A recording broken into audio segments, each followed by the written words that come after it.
Tonight we're honored to have Eustace Mullins, an author from the grand state of Virginia. And he has written numerous books. And this is such a great introduction here. It runs about 20 minutes, but we'll make it a little shorter than that. So to introduce Eustace, after 40 years of continuous activity in the American conservative movement, Eustace Mullins has garnered an impressive number of firsts. The first writer to have a book burned in Europe since World War II, the first person to be fired from the staff of the Library of Congress for political reasons, and the first writer to detail the history of our Federal Reserve system. A native Virginian, Eustace Mullins is a direct descendant of William Mullins, who wrote the Mayflower Compact, a governmental code written at the behest of the Mayflower settlers and the first governing code composed in the New World. He served 38 months in the U.S. Army Air Force during World War II and subsequently studied at Washington and Lee University, Ohio State University, University of North Dakota, New York University, Escuela de Bellas Artes, San Miguel de Allende, Mexico, and the Institute of Contemporary Arts, Washington, D.C. His groundbreaking work was largely the result of a fortuitous circumstance. He became successively the protege of Ezra Pound, the leading literary force of the 20th century, George Simpson, founder of the National Press Club and the most widely quoted journalist in Washington, and H.L. Hunt, the anti-communist entrepreneur. After Ezra Pound's passing, Eustace Mullins founded the Ezra Pound Institute of Civilization, which carries on Pound's important work in literature and economics. And again, I'm very honored to have Eustace here. He's here on vacation, and he granted us the opportunity to speak here, have him speak for us, and share us some incredible insight. He's been on many, many talk shows all over the country, even on national television on the Morton Downey Show. Without further ado, let's just give a warm aloha to Eustace Mullins.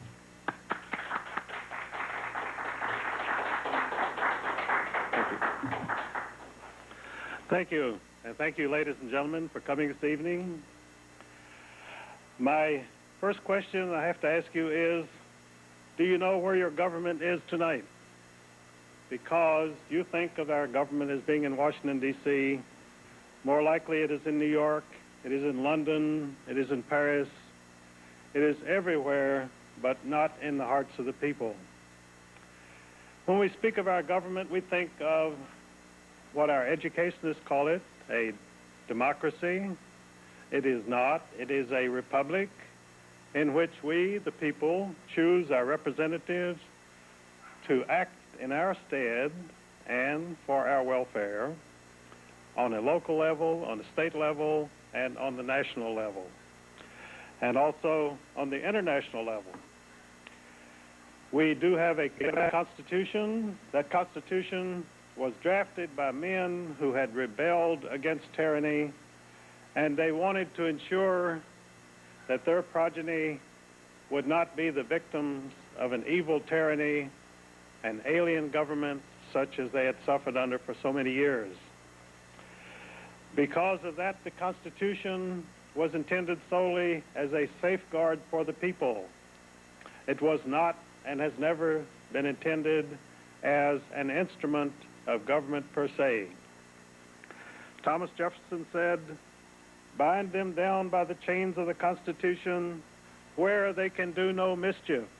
This is the problem with government, that it does mischief. It falls into the hands of mischievous people, people who have allegiances which we do not know about, people who have programs which we do not know about, and people who intend us no good. My experience with all this began some 42 years ago when I was asked to go to St. Elizabeth's Hospital to meet a political prisoner who was being held without trial. His name was Ezra Pound. Ezra Pound had 3 disciples who were awarded the Nobel Prize for Literature. That was James Joyce, T.S. Eliot, and Ernest Hemingway. And I had the great privilege of becoming probably the final disciple of Ezra Pound at a time when he had committed himself totally to research in the international monetary monopoly and the machinations of sinister persons who were, by devious means, working their will upon all the peoples of the world. At the time I had met Ezra Pound, he had already put in 30 years of research on these subjects. He turned over all of that research to me. He asked me to go to the Library of Congress. He said, I want you to see what you can find out about the Federal Reserve System. I said, the Federal Reserve System? What in the world is that? He pulled out $1 from his pocket, and there on the top it said, Federal Reserve System. That was the first time I had ever known there was such an agency in the United States. At that time, it was never mentioned in the press. When I began my research, I found out that during the 1920s, the New York Times Index mentioned the Federal Reserve System. In that 10-year period, they mentioned it 3 times. The resulting book, which Ezra Pound edited for me, guided me through its writing, was then turned down by a number of the leading publishers in New York. Even a so-called conservative publishing house called Devin Adair. I took it to the publisher, Devin Garrity. He read it. He came out and he talked to me. He said, Mr. Mullins, we cannot publish this book. But if you have anything else, I'd be very interested in printing it. Do you have a novel? Do you have any other book? I said, no, this is the book that I've written. This is the book I want to have published. He said, I'm sorry, but we cannot do it. He said, here in New York, we're under the guns of the banking houses. We wouldn't dare print your book. And he said, I won't give you any assurance that anyone else will be able to print it. Well, he was right. I finally found a friend named John Casper, who's I knew a girl who had some money. She put up $1,000. We printed 1,000 copies of Mullins on the Federal Reserve in 1952. The book sold out almost immediately. And then about a year later, we published 100,000 under the name of the Federal Reserve Conspiracy. Those books were sent to every member of Congress, every member of the state legislatures, and the receipt of those books was met with a resounding silence. Because the information in my book was not information that these people wanted to hear. They did not want to know what I had discovered through my researches, that the Federal Reserve System had been drafted and had been pushed through Congress solely as the result of a conspiracy. You may have seen the news recently that there was a terrible hurricane which hit the islands of South Carolina, South Georgia. There's an island there called Jekyll Island, Georgia, which is historically known as the Millionaire's Retreat.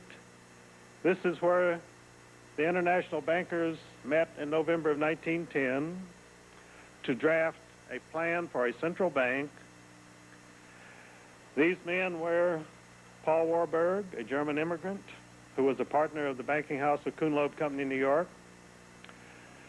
The meeting was chaired by Senator Nelson Aldrich, who in 1904 had married John D. Rockefeller, Jr. Senator Aldrich was known in Washington as the tool of the big banks, the big monopolies. He was the Republican majority leader of the Senate.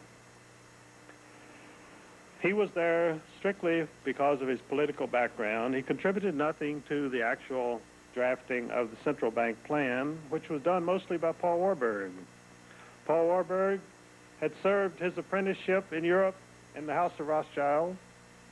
His banking house in New York, Kuhn Loeb, was the principal representative of the Rothschild banks in the United States. Also present at this meeting was Henry Davison, the right-hand man of J.P. Morgan. J.P. Morgan was at that time the most famous banker in the world. He also was the secret representative of the House of Rothschild in the United States. J.P. Morgan died in 1913, the year that the federal income tax was enacted by Congress. And it was discovered that this world-famous banker, this great capitalist, only had a very small fortune. He was simply a flunky. William A. Rockefeller made the comment when he heard of his passing. He said, and to think, he wasn't even a rich man. And he wasn't. His son, J.P. Morgan Jr., had to sell off part of his estate to pay his bills to art dealers such as the Duveen brothers. He was heavily in debt, yet this was the man who was famed throughout the world as a bloated capitalist, as a great banker, as the symbolism of the money power in the United States. So what you see in the media is quite often not the reality. It is a smokescreen which has been carefully laid to obscure reality and to prevent you from knowing who is doing what to whom. Now, when these gentlemen drafted their central bank plan at Jekyll Island, Georgia, they did not then publicize it as a secret plan put together by a conspiracy meeting without the knowledge of the American people. Instead, they launched a national campaign using various fake organizational names and unlimited funds to advise the American people that they desperately needed a Federal Reserve Bank in the United States. In the campaign of 1912, this secret plan was put before the American people by the Republican Party as the Aldrich Plan. The Aldrich Plan was immediately denounced by the Democratic political leaders as the plan of the big banks, as the plan of the bloated capitalists. So the Democrats said, we have our own plan. So they advanced their plan, which they called the Federal Reserve Bank System, and it was exactly the same as the Aldrich Plan. However, no journalist at that time seemed to be astute enough to notice the great similarities between the two plans. And of course, what they were doing, they were setting up things for themselves. They were stacking the deck as usual. If the Republicans had won the 1912 election, we would have had an Aldrich Bank. But the Democrats won, and so we had a Federal Reserve Bank system. After the election of 1912, they began an intensive campaign to put this new bill through Congress. Of course, they had the total support of the entire Eastern establishment. The Midwest, and particularly in the Western states, they opposed it violently because the people of those states had always been victimized by the Eastern banks. And you had a congressman from Minnesota, Charles Augustus Lindbergh Sr., who denounced this plan. He said it will set up the greatest money trust on earth. It will sell the American people and their children into slavery. We will rue the day that we have passed this act. So Charles Lindbergh led the battle against this plan. He did not have the money. He did not have the political support to oppose it. And so it was signed into law on December the 23rd, 1913, by President Woodrow Wilson. Now, the New York Times noted that never before had any bill of such importance to the people been rushed through with such strange maneuverings behind the scene. It was traditional in Congress to adjourn about the 15th of December and for the congressmen to begin the long trek back to their homes in the Midwest and the West.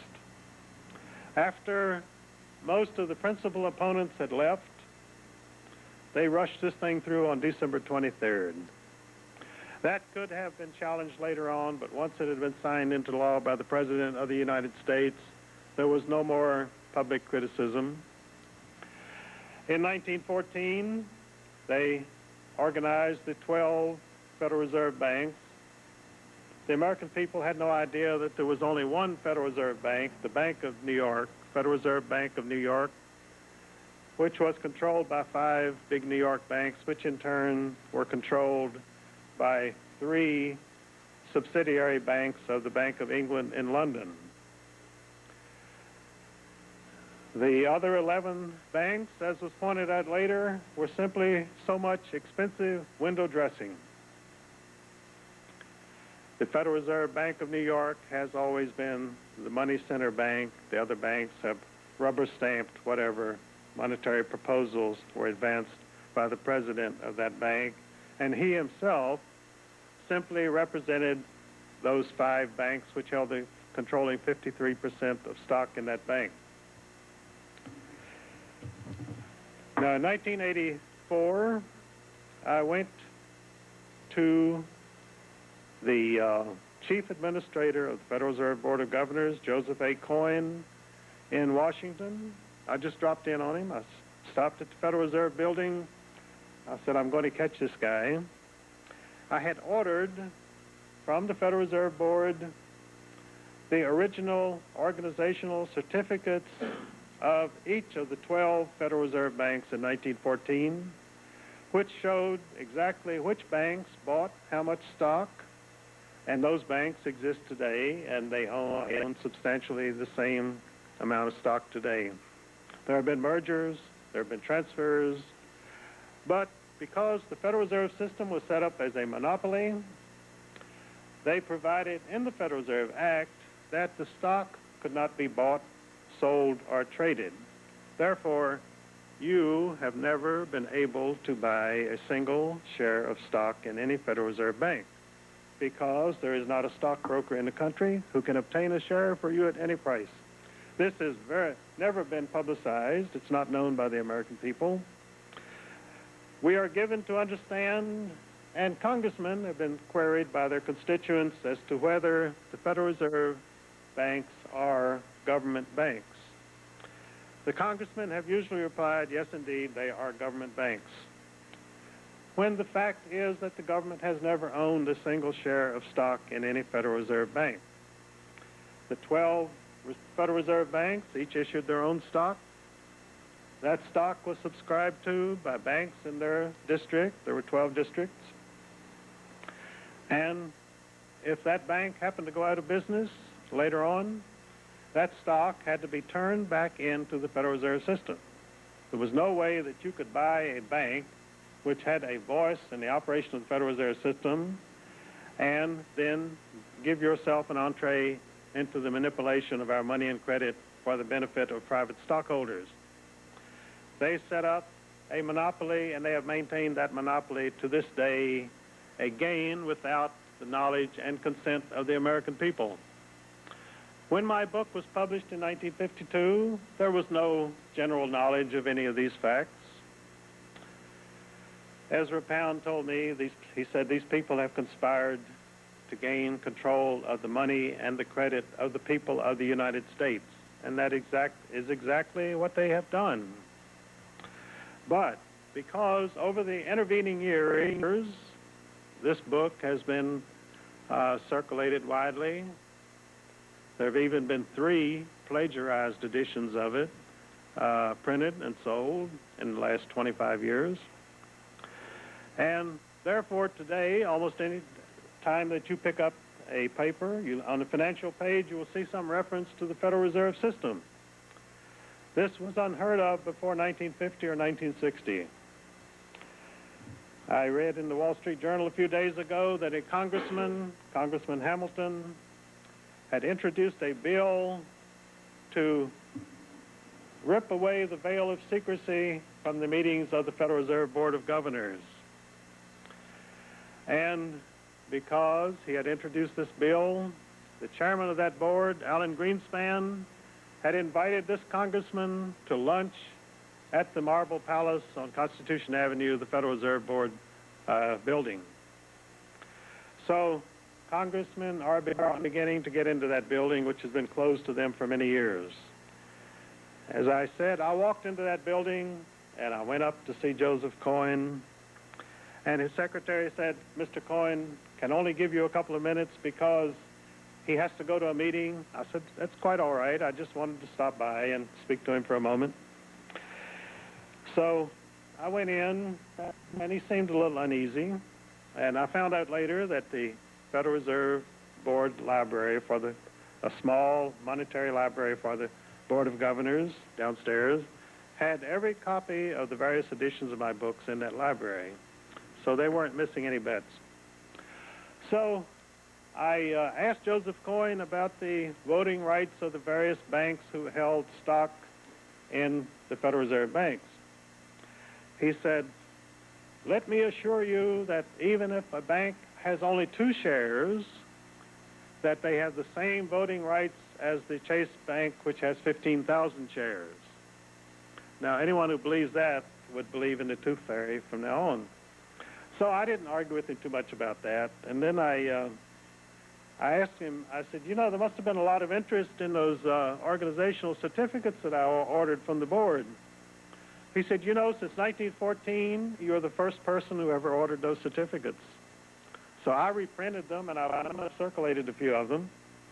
But I didn't bring any with me this evening, but they are available, and they're quite interesting reading, because this puts you right in on the ground floor.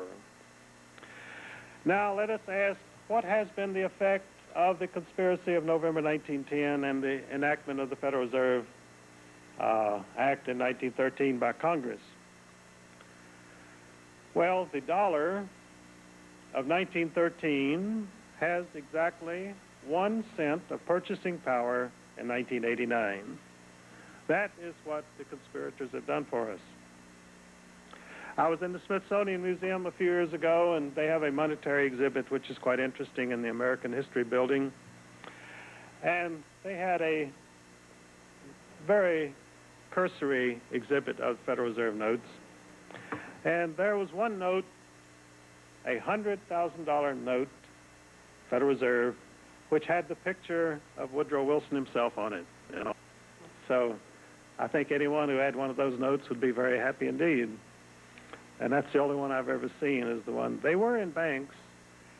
Also, the early issues of the Federal Reserve notes, 1914 to 1920, are now commanding premium prices. A 1916 Federal Reserve banknote for $20 recently sold to a coin collector for $4,500.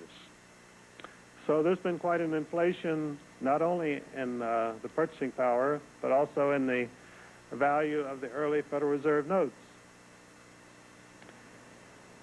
Now, one of the things that people have asked me over the years is, what is the connection of the Internal Revenue Service with the Federal Reserve System? And that led me into some very interesting research. First of all, the Federal Reserve Act of 1913 designates the Federal Reserve System as the fiscal agent of the entire United States government.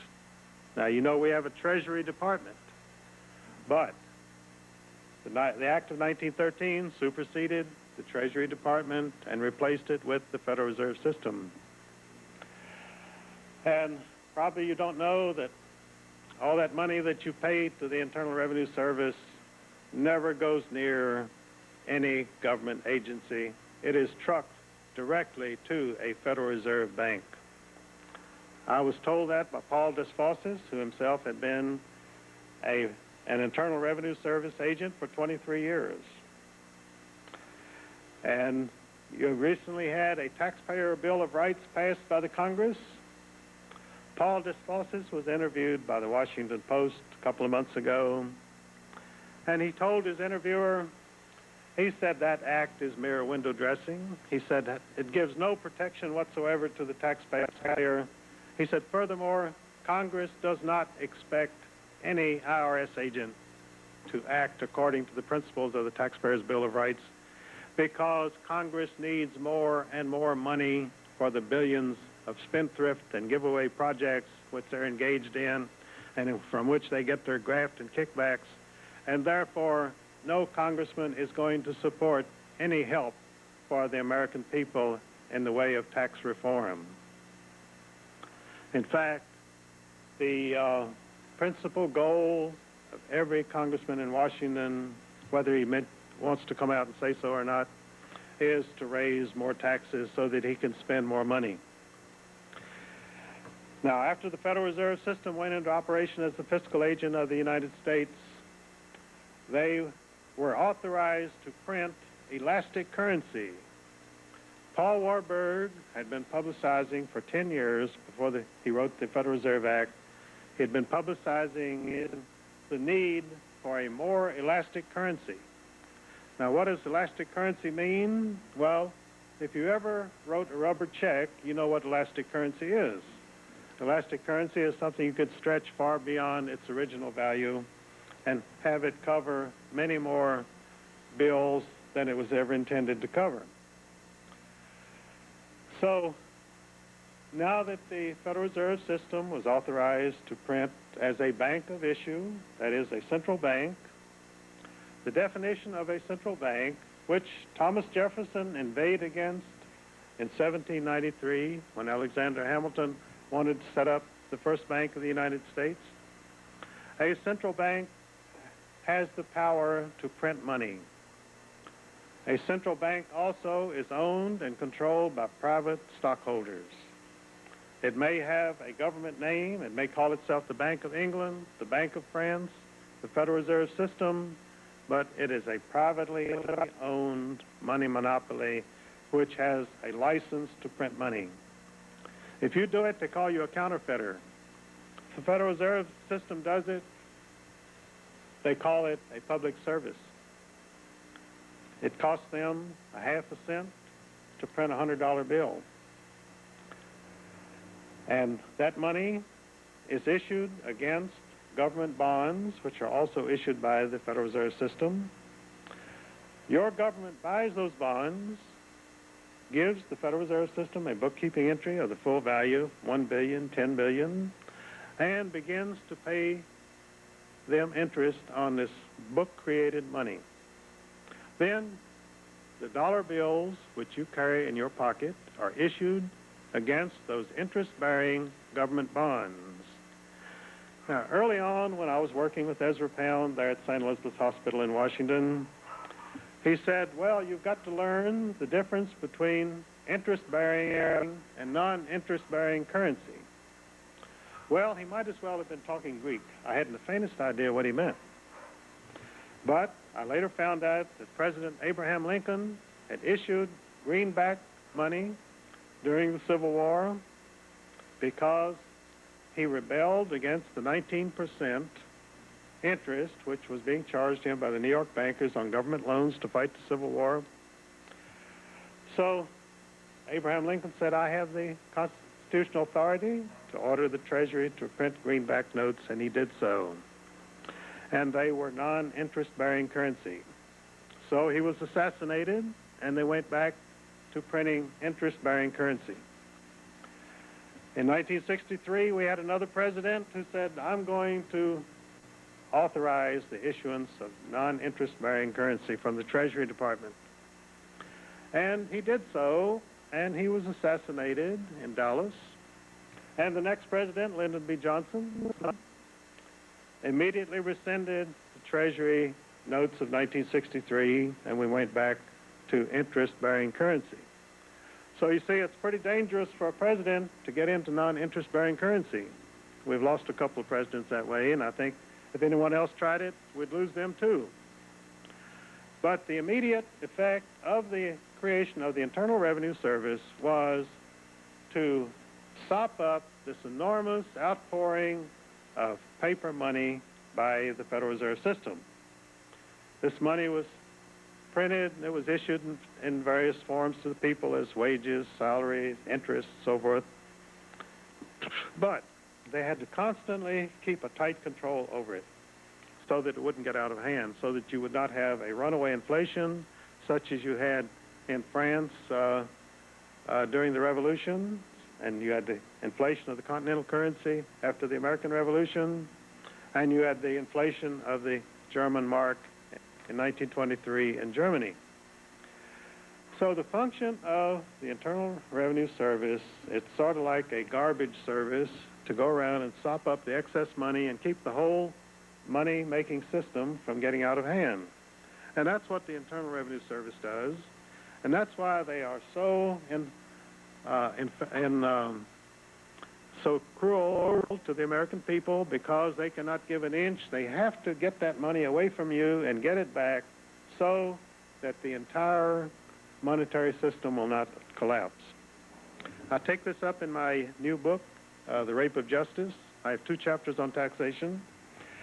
That a banker said if anyone ever paid a debt in cash, the entire money system would collapse because it's a paper house of cards, and they have to keep it in balance at all times, and it's extremely vulnerable, and it can collapse at any time. This is why people are constantly talking about a coming recession, a monetary collapse, because the people who are printing and issuing this money know better than anyone else that a collapse can come at any time.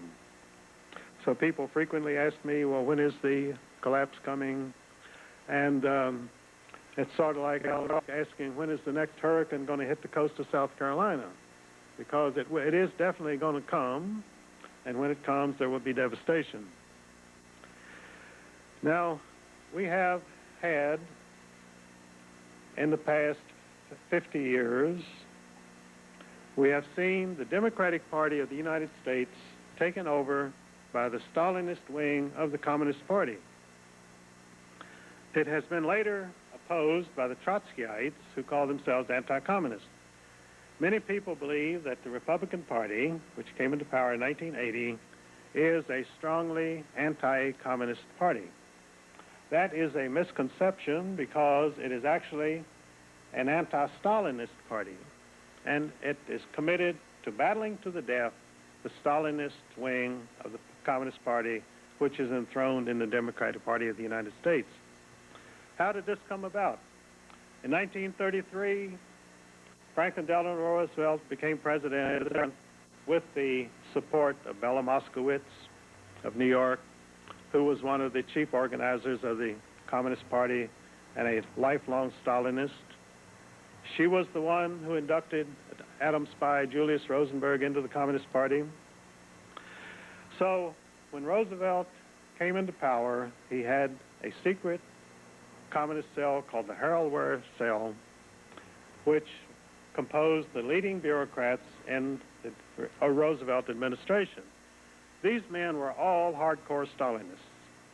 Well, in Russia, during the 1920s, you had a split between the factions of the Communist Party. You had the Stalinist Party, which wanted socialism in one country, and you had the Trotskyite wing, which wanted continued worldwide revolution until communism had become the governing force in every country in the world. So Stalin, as a practical Marxist materialist, believed it was better to establish socialism in Russia and set an example for other countries. Trotsky insisted that we must have worldwide revolution at once. So the Stalinist wing of the party ousted Leon Trotsky, and because he continued to be a divisive force in the face of the World War II, Stalin had him murdered in Mexico City in 1940. This gave the Trotskyites a martyr. They were headquartered in New York City under the name of the League for Industrial Democracy, which was a Rockefeller-financed organization. Now, when Ronald Reagan came to Washington in 1980, he came in as a hardline anti-communist, and his whole cabinet and his staff were supposed to be hardline anti-communists. Who were these anti-communists? They were from the League for Industrial Democracy.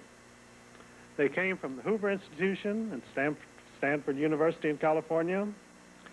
86% of Reagan's transition team in Washington in 1980 was recruited directly at the Hoover Institution, which had been set up by Herbert Hoover, a Rothschild agent, after World War I to obscure the causes of World War I. So they have an immense depository of sealed records there at the Hoover Institution. most of which are not available to scholars. Many of them are sealed for many years to come, but they achieved their purpose. So Ronald Reagan, coming from California, recruited his staff at the Hoover Institution, which was run by two lifelong socialists, Sidney Hook and Seymour Martin Lipset, both of whom were directors of the Trotskyite League for Industrial Democracy. Now, we had another prominent member of the board of League for Industrial Democracy, a lady who became famous world over as a hardline anti-communist at the United Nations. That was Jean Kirkpatrick, U.S. Ambassador to the United Nations. She continually baited and railed at the Soviets throughout her stay in New York at the United Nations. But she was doing it as a director of the League for Industrial Democracy, not for the government of the United States. Jean Kirkpatrick has quite an interesting background. She is the wife of Evron Kirkpatrick. I'm sure you've never heard of him. He's one of those faceless bureaucrats who has guided the destiny of this country for many years in Washington. When Harry Truman disbanded the Office of Strategic Services after World War II, he was a practical man. He said, World War II is over. We don't need an international espionage agent now, so we'll just disband it. So the spooks, as they were called, they didn't want to lose their jobs. So they herded themselves over to the State Department to bide their time until they could reorganize. And while they were at the State Department, they were under the leadership of Evron Kirkpatrick. He was the head of our espionage service during its period of dormancy until they reorganized it as the Central Intelligence Agency under Allen Dulles. And Allen Dulles was a partner in the law firm of Sullivan and Cromwell in New York. And the founder of that firm, William Nelson Cromwell, had been denounced in Congress as the most dangerous revolutionary in the United States. This is all a matter of congressional record. I have it in my books. I have it in the World Order. I have it in the Rape of Justice. And John Foster Dulles, Allen Dulles' brother, became Eisenhower's Secretary of State, and Allen Dulles was the head of our intelligence system. Now, what many people do not know, and I have this completely documented in my book, The World Order, the Central Intelligence Agency was set up during World War II as the Office of Strategic Services. It was nothing but a subsidiary of the British Secret Intelligence Service, the SIS, which dated back to the establishment of the Bank of England in 1694. And that also is a very interesting story, which I have in my book, how the Amsterdam bankers first financed Oliver Cromwell to overthrow the monarchy of England, the Stuart dynasty. He did so, but he died without an heir, and the Stuarts came back briefly. So then the bankers financed William of Orange, and he came over and became King William III, William and his wife, Queen Mary. And one of the first things that he did was to charter the Bank of England. Soon after, the Bank of England set up the Secret Intelligence Service, which has persisted to the present day. The aristocrats who bought the original stock in the Bank of England made their fortune in the slave trade. When the worldwide opposition to the slave trade began to voice itself early in the 19th century, they found an even more profitable business in the international drug trade. When the Emperor of China objected to the East India Company, which was a subsidiary of the Bank of England, when this emperor resisted the debauching of his people by the East India Company and their opium imports, the British fought 3 opium wars against the people of China and subdued the emperor and continued their drug business. One of the greatest drug merchants of that period was an American named Warren Delano. And Warren Delano's daughter became the mother of Franklin Delano Roosevelt. And when Franklin Delano Roosevelt became president, he named his uncle, Frederick Delano, as the president of the Federal Reserve Bank of Richmond, Virginia. But previously, Frederick Delano had been named to the original board of the Federal Reserve Board of Governors in 1914. So you had a very close link between Drug Incorporated, the worldwide drug business, and the Federal Reserve System. Now, you may have seen a few stories in recent months that the Federal Reserve banks are the principal banks which are laundering the money for the international drug trade. That is absolutely true. But what people don't know is that the Federal Reserve System has always been closely connected with the world drug trade. And because you had a very prominent scion of a financial family in Washington named George Bush, he was named as director of the Central Missile Intelligence Agency, which was and is the principal agency directing the worldwide operations of Drug Incorporated. George Bush came from a banking house called Brown Brothers Harriman. The Harriman Railroad fortune was itself a Rothschild operation. E.H. Harriman was financed in the Union Pacific Railroad by Jacob Schiff of Kuhn Loeb Company, the same banking house which sent Paul Warburg to Jekyll Island to write the Federal Reserve Act in 1910. One of the fascinating things about the research I've done over the past 40 years is that it becomes easier each year because I run into the same names no matter what, whether I'm investigating the medical monopoly, the legal monopoly, or the money monopoly. There are the same people. I already have their complete histories, their family histories, their business histories. So it's a very easy task to put these pieces into the puzzle. Now, the firm of Brown Brothers Harriman, for many years, had an English branch called Brown Shipley, and Brown Shipley Company, by tradition, always furnished the head of the Bank of England, who was called the governor of the Bank of England. And one partner of Brown Shipley Company, Sir Montague Norman, was the head of the Bank of England for longer than any other person in history, from 1896 to 1944. And in 1928, Sir Montague Norman met with Benjamin Strong of the Federal Reserve Board, and they plotted deliberately the great crash of 1929 and the ensuing depression, because this depression allowed these international bankers to pick up American companies, American banks, for a fraction of their value, for pennies. And it gave them that much more monetary and political control. Also, Sir Montague Norman has another claim to fame, that he, in the 1920s and 1930s, financed the Nazi regime and the career of Adolf Hitler. So if you want to be anti-Nazi and if you want to be anti-Hitler, you should know that without the Bank of England, there would never have been an Adolf Hitler at the helm of Germany, and there probably would never have been a Second World War. And also, in 1916, Jacob Schiff of Kuhn Loeb Company had been, for the past 20 years, spending a large portion of his personal fortune to finance communist propaganda in Russia against the Tsar.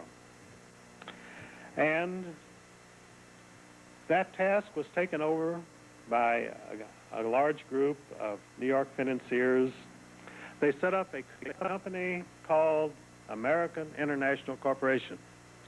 The sole function of American International was to continue the financing of the coming Bolshevik Revolution in Russia.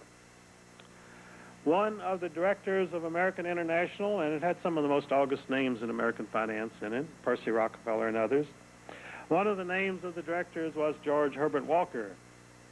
George Herbert Walker was a St. Louis financier who went to New York and became the president of W.A. Harriman Company, which later became Brown Brothers Harriman.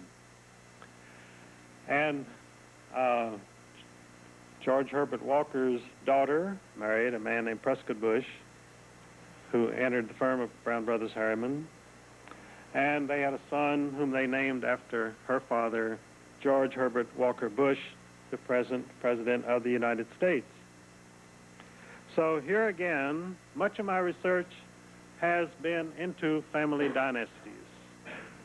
Now, many of our earlier presidents have been outsiders, like Ronald Reagan. He was a Hollywood figure. He was not a dynastic figure. He had no interest or any stake in the international financial scene. So what they did was they simply threw him a few crumbs now and then. When he was ready to leave the White House, they bought him a nice home in California, sort of a pension plan, and so he was taken care of. But he was never in any way a family member of the international world order.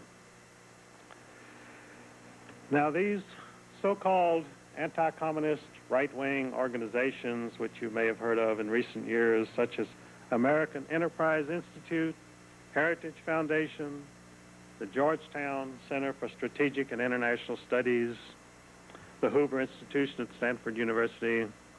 These are all run by a very small group of people. Gene Kirkpatrick is a member of most of them. And they also can be traced directly back to the Trotskyite organization, the League for Industrial Democracy. This is all a matter of record. And they pretty much direct the CIA and its worldwide operations today. Now, I spoke in Florida, and I spoke at some length about the Heritage Foundation and the numerous links which its directors had with the world order.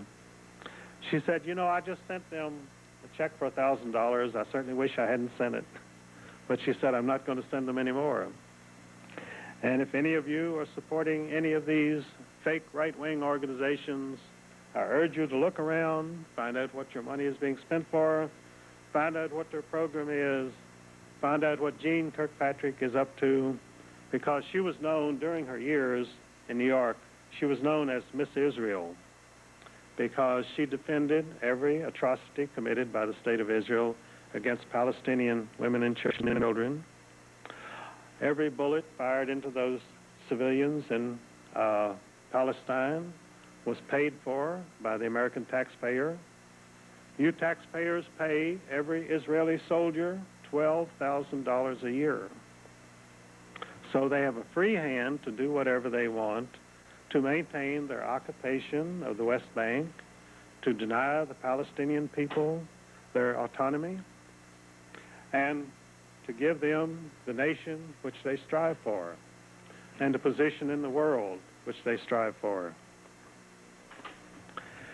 Now, I had a friend on the House Banking Currency Committee named Congressman Wright Patman.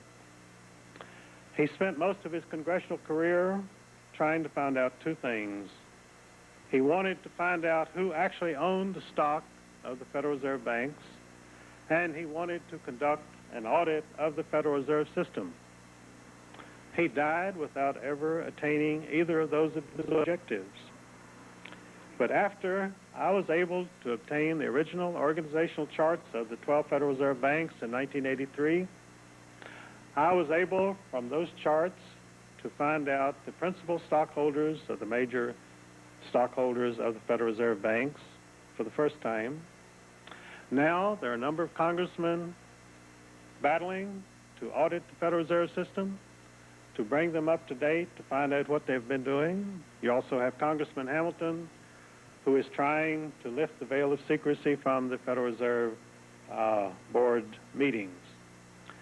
They have what they call the Federal Open Market Committee, which has absolute control over the daily price of money and the daily quantity of money throughout the United States. This means they can dictate whether the stock market shall go up or the stock market shall go down. Now, to have that information ahead of time is worth millions of dollars to anybody.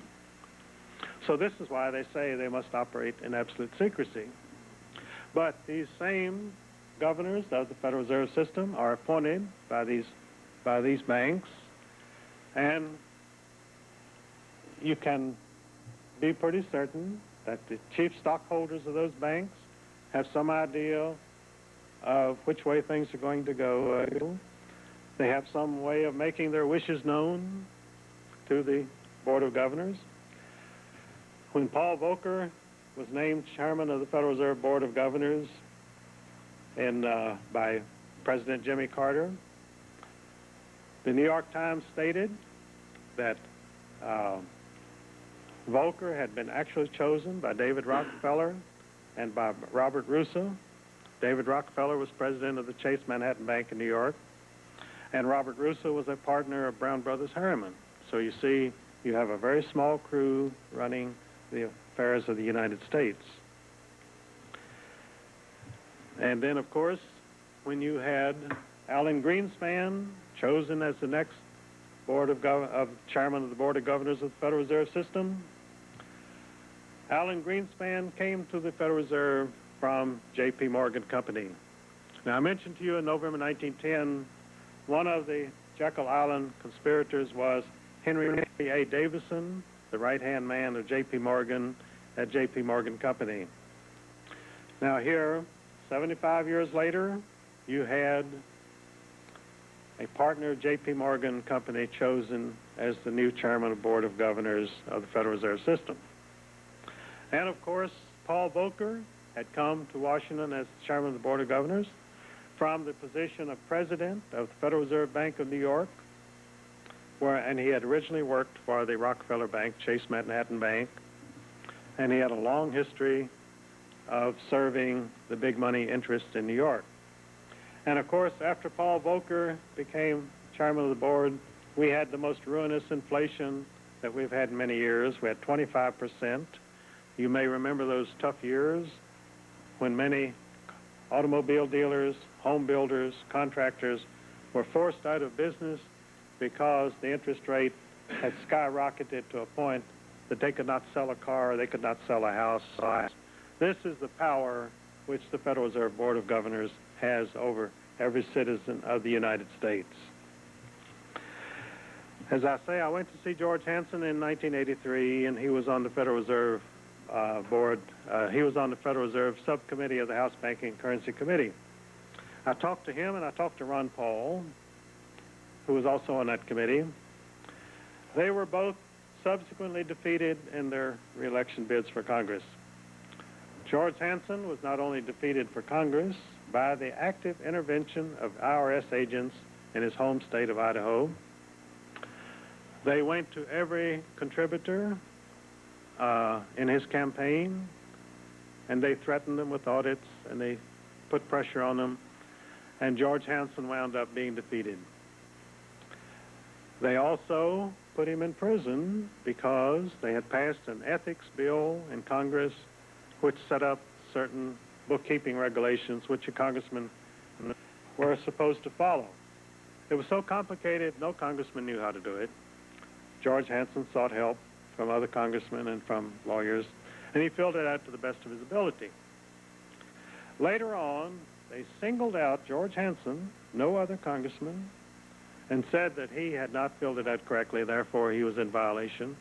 He was sent to prison.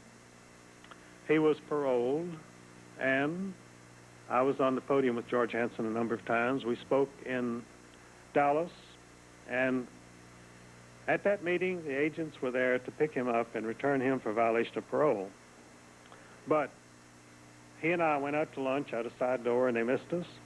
So the next day, they arrested him while he was speaking at a religious meeting at Omaha, Nebraska. They flew him to Washington. They put him in prison under an assumed name so that no one knew where he was. He had his hands manacled behind his back at all times, and George was a heavy-set man, about 260 pounds. Then they took him down to Petersburg Federal Prison in Virginia to serve out the rest of his sentence.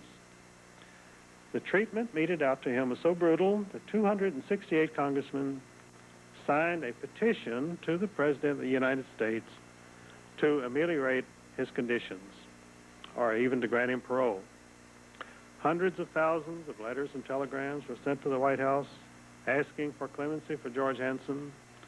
That was totally ignored because George Hansen had to be gotten rid of because he told me he was in line to become the next chairman of the House Banking and Currency Committee.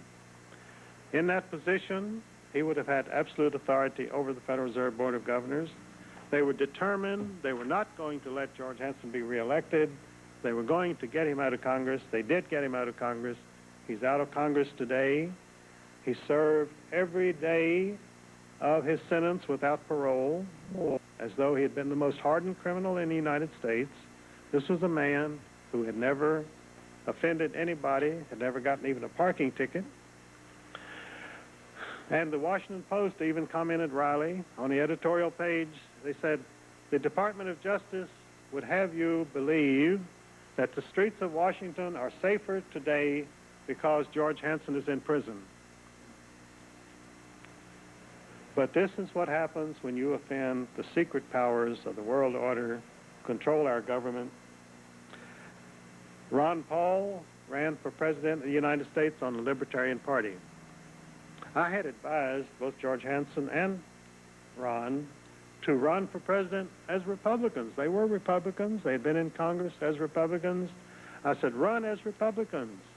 Go into your party. But no, they decided to be independents, which meant they had to raise money. They got no media attention whatsoever. And, of course, I doubt any of you saw Ron Paul's many speeches during the 1984 campaign.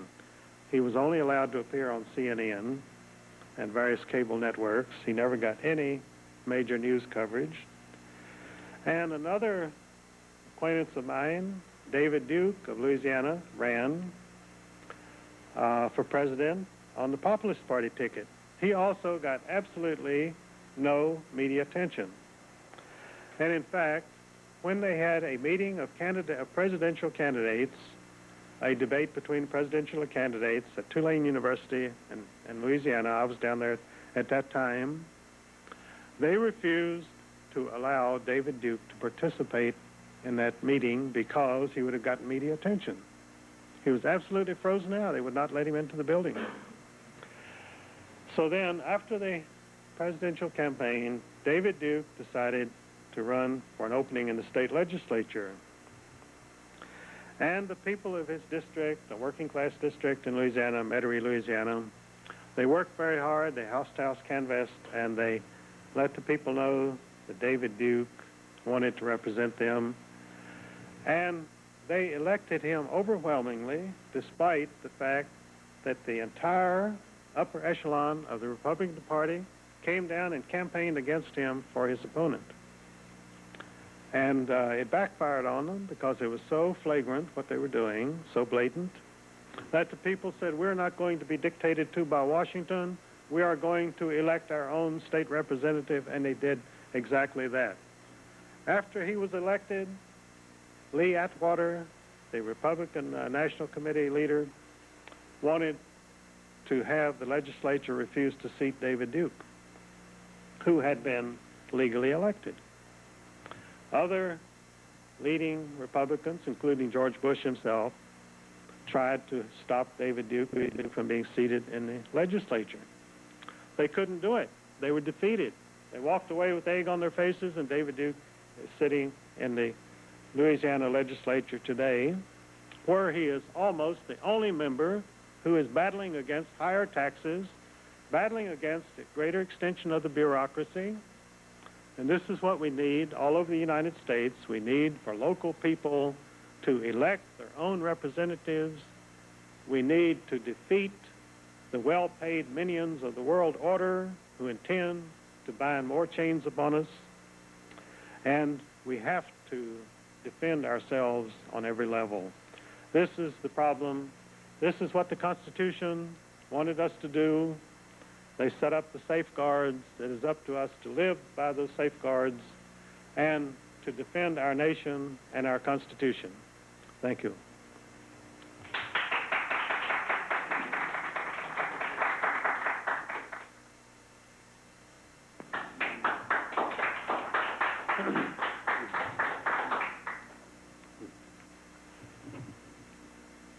Questions from the audience?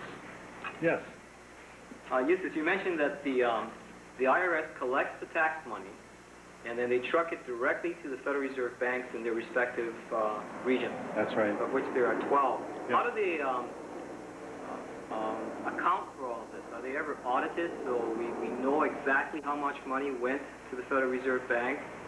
No, there's never been an audit of the Federal Reserve System, and I believe this is one reason that the congressmen are so anxious to audit the Federal Reserve to find out how much of this tax money that is being extorted from our citizens is actually getting to the government. And this is a very important point, because when the IRS comes after you, they want every penny, and you as a citizen should find out where every penny of that money goes. You have a right to that information. Well, you're saying that the Federal Reserve Bank is controlling, was it the fiscal administration of the money system? Well, the actual fiscal administration through the Department of the Treasury is controlled by bureaucrats who themselves are appointed by the President of the United States as part of the executive department. And of course, the President of the United States, his campaign is always financed by the Federal Reserve banks themselves. In other words, if you want to run for office, you are not going to get any money from the bankers, because they only give money to their own candidates. And of course, they give money to both parties. That's a tradition. So that shows that they're nonpartisan, you see. So again, we really don't know how the tax money gets back to the people. We do not, absolutely not. That is a process which has been shrouded in as much secrecy as the actual deliberations of the Federal Reserve Board of Governors itself. And this is so important to throw light on this, and people are beginning to realize. You see, for so many years, they didn't even know the Federal Reserve Board was there, so why would they ask any questions about it? Now, in the last 10 years, there has been much more public awareness about the fact that we do have a Federal Reserve System. Now we have to ask the question, what is it doing, and what is it doing to us? And these are the questions which are beginning to be asked in Washington, and I think we're going to get some answers one way or another. Well, why can't Congress have the IRS audited? Well, the IRS itself, apparently, because it is a tool of the Federal Reserve Board, is not really a government agency, and no one knows how to go about having it audited because they don't know exactly what it is. Okay, so neither the IRS nor the Federal Reserve Bank are part of the government. No, they're not. Although when I sued the IRS, I had to sue the Commissioner of Internal Revenue at the Department of the Treasury building. The IRS offices are in the Treasury building. I might mention about my forthcoming book, The Rape of Justice, which is an expose of the legal monopoly, and which recounts a number of my lawsuits. I have handled my own lawsuits for some 40 years. And I was in a lawsuit against a man who had tried to kill me, rammed his car into me, and then, of course, he wouldn't pay. And so I sued him. And his lawyer, who was a very prominent lawyer, told me one day, we had legal maneuvers for about a year. We'd gone through what they call pretrial discovery, depositions, and all this sort of stuff. And I had filed a lot of motions myself. And so, and I'd also sued his lawyer along the way. And this lawyer stopped me one morning as I was going by his office, and he said, Mr. Mullins, and I said, yes. He said, and I kept walking. I didn't want to talk to him because, you know, I only saw him in court. He said, I just want to tell you something. I said, what's that? And he said, well, you're not going to be a problem to us much longer. And I said, well, why do you think so? He said, because the IRS is going to take care of you. And I said, I have no problem with the IRS. And he said, well, you do now. So the next day I got a letter summoning me for an audit. So I promptly typed up a lawsuit and filed it against the Internal Revenue Service agent for $350,000, charging him with terrorism because I was terrified. I mean, you know, being summoned for an audit is a terrifying experience. And so I thought since I'd been terrorized, I had grounds for a lawsuit. So I filed suit against him, and this, of course, I don't think anyone had ever done this before. And it caused consternation in their offices. And so when I went in for my audit, of course, they knew all about the lawsuit. And I took 2 friends with me and a tape recorder. And I'm not very mechanical, and I didn't know how to work the tape recorder, so I set it on the desk, and I kept trying to turn it on. I didn't know how to turn it on, so anyway, the agent was just staring at the tape recorder. He wouldn't look at me. He kept staring at the tape recorder as though it were a bomb or something. And so these 2 friends began to argue with him. I sat back and let them, he said, "Who are these people?" And I said, "They're citizens of the United States." And he said, "Well, why are they here?" And he said, "I summoned you." And I said, "They're here because they are interested in what goes on here." And then this lady, she was quite truculent. She said, "Well, you know, I pay your salary." And the agent shot back. He said, "Oh, no, you don't. You don't pay my salary." And she said, "Oh, yes, I do." So they were hammering away, and I was just sitting back and enjoying the whole thing. So finally, the agent's supervisor stepped out. He had been hiding behind the door, if you can believe this. He'd been hiding behind the door. He stepped out from behind the door in this conference room, and he said, "Well, the audit is concluded." And I said, "How could it be concluded?" I said, "I was summoned here to talk to you about my tax situation." He said, "Well, I'm declaring it over." And, of course, we had also argued about the tape recorder. They claimed that you could not have the tape recorder there, and this lady jumped on him and said, "Yes, you can have the tape recorder there." And so after about 20 minutes of this, he said the audit is concluded. So then a few months went by, and I got an assessment for a deficiency. Did you drop the lawsuit? I kept the lawsuit. I filed it in state court because I was a citizen of the state of Virginia. They promptly remanded it to federal court, and I filed an 18-page memorandum citing the U.S. statutes that it be remanded back to state court, and we carried this on for about a year.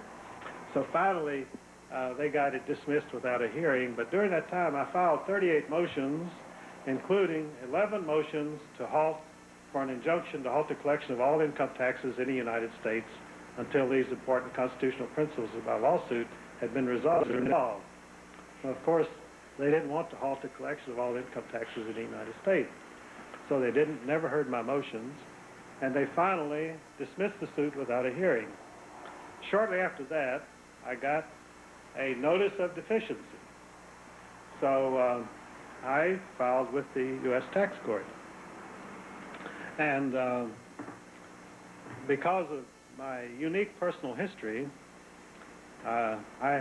when I first visited Ezra Pound in 1947, because he was under indictment for treason by the Department of Justice, the FBI opened a file on me, and I remained under daily surveillance by the FBI for 33 years. So after some years, about 1982, a friend of mine in Chicago said he had applied and gotten his FBI file. And he said, "Why don't you apply for your FBI file?" And I said, "Why, I wouldn't have any FBI file. I've never been arrested in my life." And so he said, "Go ahead and send in for it anyway." So they answered my inquiry, and they said, "Well, yes, we have 800 pages. And so I said, "Send it to me." And they said they'll charge 10 cents a page. But they said, "We can only send you 500 pages because 300 pages of it would endanger national security if it were released." So I appealed this, and they had a board meeting at the FBI, and they agreed that, yes, this 300 pages was so dangerous that it would imperil the national security of the United States. So I never got to 300 pages, but I got to 500 pages, and in that 500 pages was a record of this surveillance over a period of 33 years. And also there was a letter from J. Edgar Hoover, a memorandum, to the 4 top assistant directors of the FBI, ordering them to see to it that I would be placed in a mental institution. And so then they had about 30 pages of memoranda about how they were chasing me around and trying to get me committed to a mental institution. I knew nothing about it at the time because I had left my apartment in Chicago and gone to Michigan. Russell Kirk, a friend of mine, had lent me a cabin in Lake Mecosta, Michigan, to write my biography of Ezra Pound. And of course, I was always very secretive about my movements, and I got in my car and drove off to Lake Mecosta without telling anybody. So at that particular time, the FBI had already successfully conspired with a county judge that two agents of the FBI would pick me up at my Chicago apartment, take me before this Cook County judge, and he would commit me to an insane asylum. So it was all planned and would have been executed just that way, except I wasn't at home when they got there. So when J. Edgar Hoover heard this, because he had issued a direct order, and it's initialed by him, I have this reproduced in my book, A Writ for Martyrs, which also reproduces 120 pages of my FBI file. And so the fact that he had personally ordered me picked up and committed, and then when I wasn't home, the agents had to report back to him personally that they couldn't find me, which would, of course, put them behind the eight ball. And so then he decided that someone had tipped me off, because I had a close friend in the FBI, not an agent, but in the bureaucracy. And in fact, I stayed with him when I was in Washington, so for a number of years. So J. Edgar Hoover decided that I had probably been tipped off and that I was so angry that I was going to come to Washington and kill him, because they had repeatedly stated in my FBI file that I usually carried a gun, which was totally untrue. I hadn't owned a gun for years. But they also said I was a very sloppy dresser. And so they had a lot of other stuff in there, too. It was really interesting reading. That's why I reproduced 120 pages of it, because it makes a good book. So, and I would like to find out what's in the other 300 pages, but unfortunately, that 300 pages, after J. Edgar Hoover was found mysteriously dead in bed, his secretary burned all of that file, so I'll never find out what it was.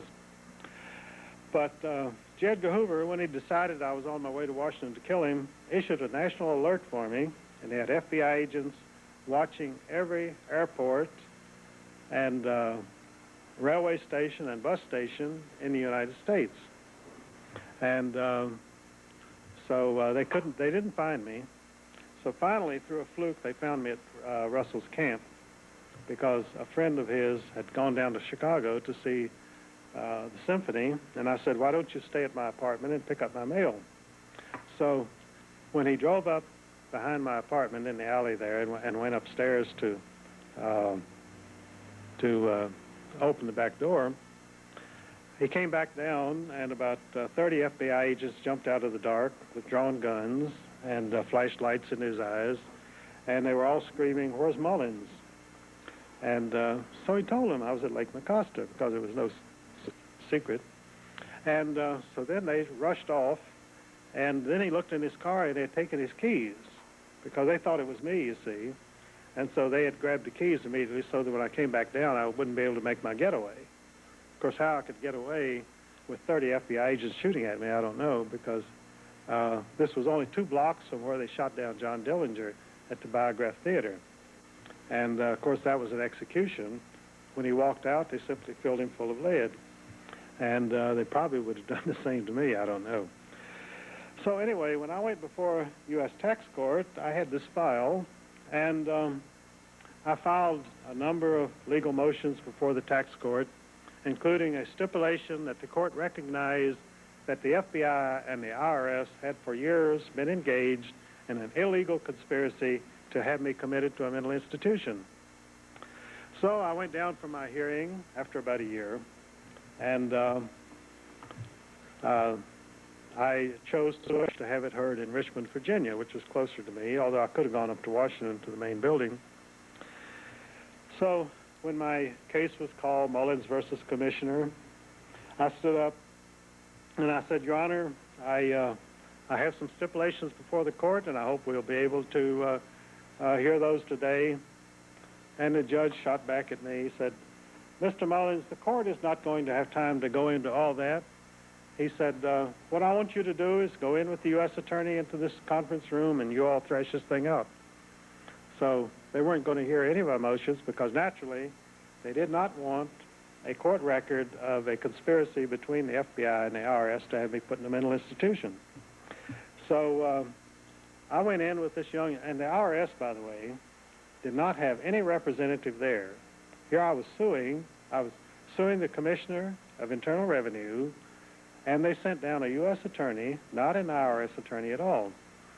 And so we went in the room, and this attorney started going over my tax return, and of course, I usually file a voluminous tax return because I'm engaged in a lot of different things. I have 4 international publishing companies and so forth. So he started disallowing a few things, and then he allowed some other things, and it wound up that I had no deficiency. So we went back before the judge, and he said, have you gentlemen managed to reach an agreement? And the U.S. attorney said, yes, Your Honor, and I said, yes, Your Honor. So I walked out of that courtroom with a letter from the U.S. tax court that I had no tax deficiency. And that was in 1982. I've never heard from him again to this day. But, you know, I tell friends of mine, I don't understand. Why don't they call?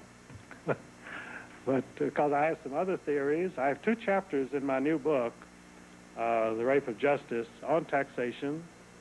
And I have some legal theories there which I would like to test in court. But as I say, I don't hear from them, so I have no way of getting in touch with them, really.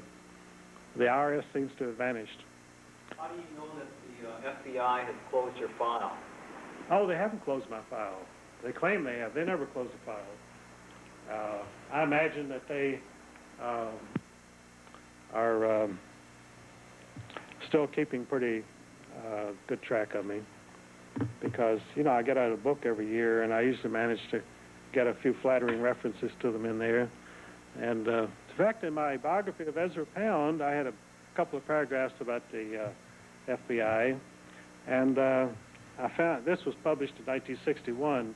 This difficult individual, Ezra Pound, which is the only authorized biography of Ezra Pound. He commissioned me to write it.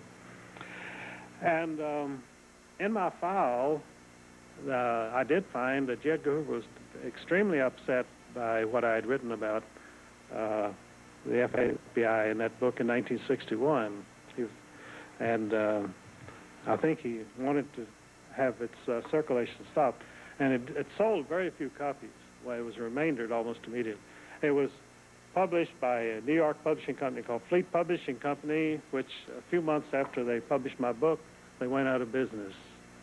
And I'm afraid I've been a bad influence on the American economy in my career because I've put publishing companies out of business. Newspapers that have published my articles have been closed down. I've had 5 radio talk hosts who have lost their shows after I appeared on them. And I appeared on Martin Downey 2 weeks before his show was canceled. So I've got a very bad record as far as it comes to helping out people. But generally, I do about 30 radio shows a year. And I had one fellow in Denver who was canceled after I was on. He got a radio show on another station. He had me on again. He was canceled again. And Tony Hilder, who's now has a show in Alaska, he was canceled 3 different times in various California stations after I was on his show. Alan Stang of California, I was on his radio show, and he had a very good audience. I sold almost 300 copies of my Secrets of the Federal Reserve after I appeared on that show. And his show was not only canceled, but they sent him to prison for 6 months for failure to file. And so he came under a lot of pressure. But you have to expect this because they will go after anybody that they can. They will intimidate anybody they can. They operate completely outside the law. For years, the FBI did black bag jobs. And I would come into my office at my home after being out for a couple hours. All my papers would be in disarray, and whatever I'd been working on, I'd have to dig for it for 2 hours to find it, and this happened many times. And in fact, they had a story in the Washington Post about one man who said that he had carried out over 85 black bag jobs at his burglaries for the FBI during his career. And these are people who are themselves outlaws. In the world order, I cite the U.S. statutes on criminal syndicalism, and these people are liable under the statutes on criminal syndicalism, and I give those statutes, and they can be arrested anywhere in the United States on the basis of those statutes alone. Plus, there are many other statutes which they're in violation of. So, yes? So at this point in time, you're choosing to pay taxes?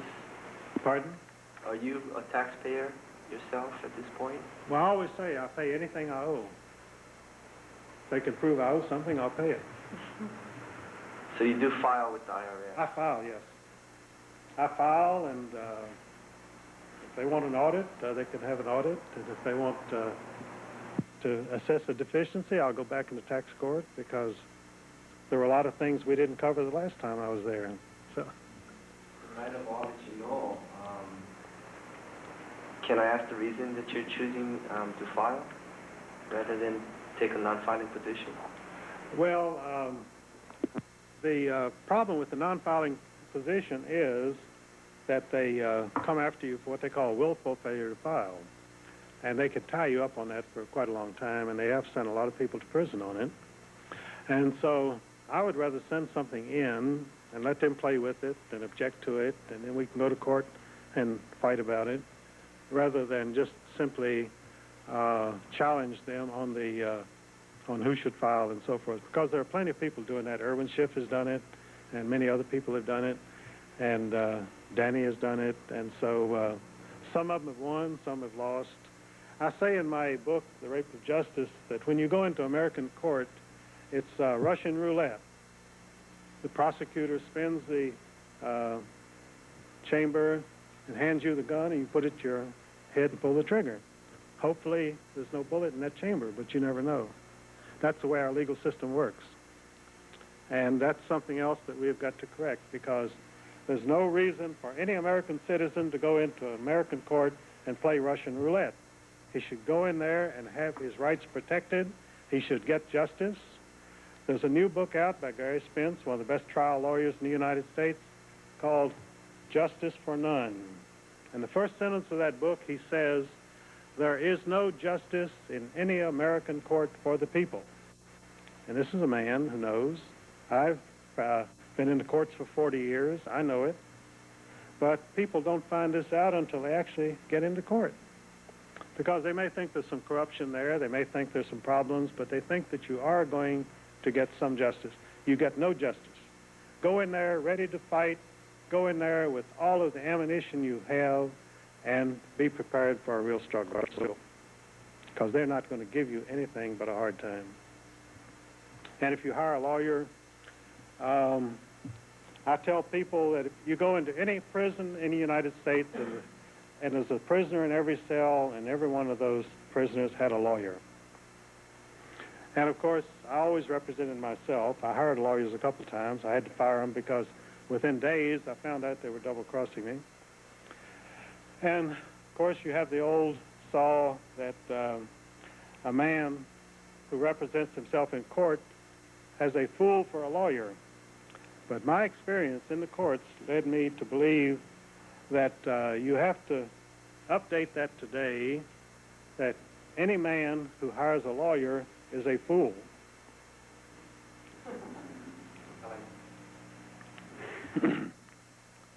Any more questions? Yes.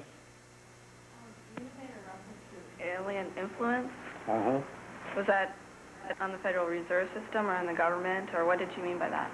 Well, that's on everything, because the American government today is a paper tiger. It's run by various international agencies, and of course, you have your congressmen, and you have your Supreme Court, and you have your president and his cabinet in Washington, but they're all put there by somebody else. They were not put there by the American people. They were put there by people who put up the money for their campaigns for various reasons of their own. And they're not answerable to you. They're only answerable to the people who hold their notes. And this is the problem. And on most issues of national policy, surveys have shown that the American people oppose 85% of the present policies of the American government. So we're being run by a small minority. Yes? So what are the solutions? What are the things that we can do as individuals to help, solve the problem with the banking system, and also in light of the inflation? You mentioned earlier that the American paper dollar is worth only 1 cent from its original value. What can we do to protect ourselves against inflation? Well, when you have an agency like the Federal Reserve Board, which can run the value of the dollar up and down every day like a window shade, it's pretty hard to protect against that. So most investment analysts will give you fairly good advice that you should have a certain amount in gold, a certain amount in stocks, a certain amount in real estate, a certain amount in cash. And that's the way most people are operating today. With this kind of situation and with inflation and ever-present possibility, and they've got the mechanism set up to create as much inflation as they want to. So your best protection is to have a fluid position and not be locked into one particular investment, not to have all your money in one bank and a certificate of deposit and that sort of thing, because then you have a much better chance of riding through whatever crisis they're going to cook up. Because, as I point out in The Rape of Justice, the whole idea of the law merchant, which is the law that we're under, not constitutional law, is to convert real property into debt. Our legal system, our medical monopoly, our monetary system are all designed to rob you of whatever real wealth you have and to put it into the hands of international bankers. They use the courts, they use the banking system, and they use our political system for that goal.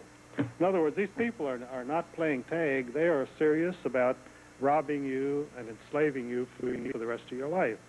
And of course, one of the primary methods that they do that is through the medical monopoly, which I mentioned, Murder by Injection, which was my latest book. And the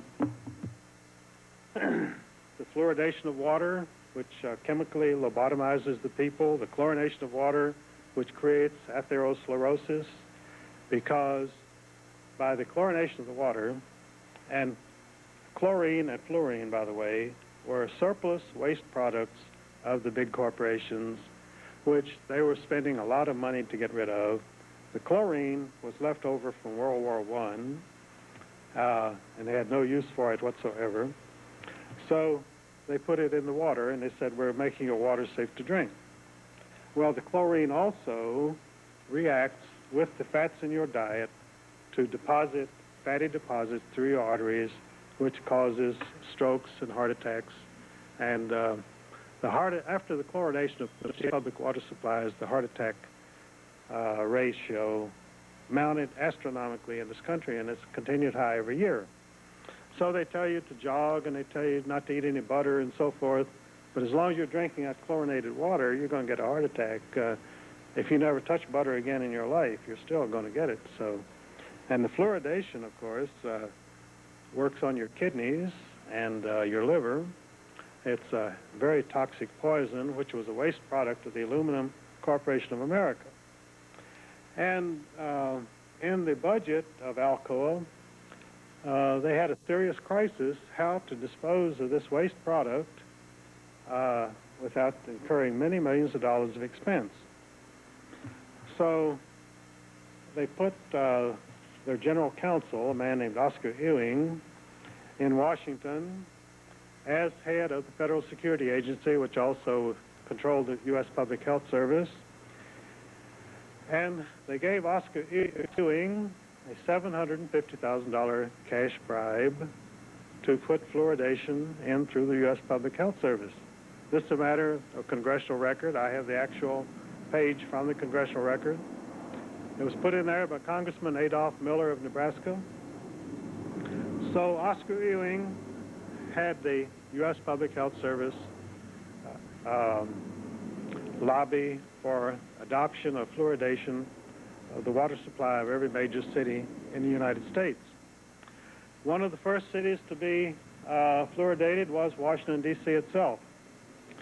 And immediately all of the congressmen installed big water tanks in their water bottles in their offices of pure mountain water.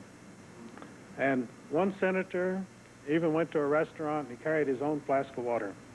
He said, I wouldn't kill myself by drinking any of that stuff. So these are the people that we elect to represent our interests. And the medical monopoly today is really, I call it murder by injection, because they are poisoning the people of the United States. They are producing a more and more submissive population, which is drugged, which is ill, which does not have the strength or the energy to fight back against the encroachments of our aggressive bureaucrats. This is the situation that we're in today. Now you say, what is the solution? First of all, it's like a diagnosis. When you're ill, you have to have a diagnosis. You have to diagnose what is going on today, and then you have to decide what kind of treatment you need to save your life, and you've got to get busy on that treatment. So that's where we are today. Well, I think that, thank you very much for your attention, and I've enjoyed being with you this evening. Thank you very much.